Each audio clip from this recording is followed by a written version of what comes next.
পর্যাপ্ত সুপেয় পানি আর টয়লেট সংকটে বিশ্ব ইজতেমায় অসুস্থ হচ্ছেন অনেক মুসল্লি।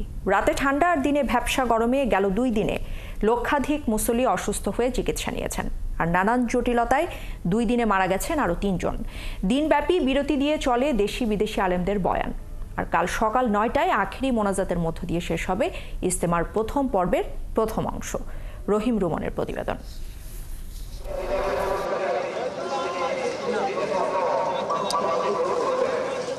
পাকিস্তানের মাওলানা খুরশেদের বয়ান শোনার পরপরই ৬৫ জন সাথীর জন্য দুপুরের খাবার রান্না করছিলেন ময়মনসিংহ থেকে আসা এই মুরব্বীরা। আল্লাহকে রাজি করার জন্য বাড়িয়ে এসি, আল্লাহ যদি কবুল না করতে তা আসতে পারি নাই। খেদমতে খুদা মিলে আবাদতে জান্নাত। যে তত বেশি খেদমত করবে সে তত বেশি আল্লাহর নৈকট্য হাসিল করতে পারবে। মুসলমানদের একটা মিলন মেলা, এই জন্য আসছি, আল্লাহকে রাজি খুশি করার জন্য আসছি। জানান সারাদিন ইবাদত বন্দেগী আর কোরআন হাদিসের তালিমের মধ্য দিয়ে দ্বিতীয় দিন পার করেছেন তারা। জানান বাকি জীবনে ধর্মের শান্তি ছড়িয়ে দিতে চান। অশিক্ষিত মানুষ, আল্লাহ রাস্তায় আইছি, কিছু সূরা কেরাত শিখবো, দিনের কাজ শিখার জন্য। সরকারের কাছে আমরা আকুল আবেদন জানাই, পরবর্তীতে যেন আরো সুন্দর গোসলের ব্যবস্থা, বাথরুমের ব্যবস্থা করে। এদিকে ইজতেমা ময়দান লাগোয়া ফ্রি চিকিৎসা কেন্দ্রের বুথে বুথে দেখা মিলল মুসল্লিদের দীর্ঘ লাইন। কোমরের ব্যথা, দাঁতের ব্যথা। নামাজ পড়তে পারি না, ঠেস দিয়ে উঠি, ঠেস দিয়ে বসি, এগুলো। আর আমার পেটে একটু আমার সাহেব ছিল।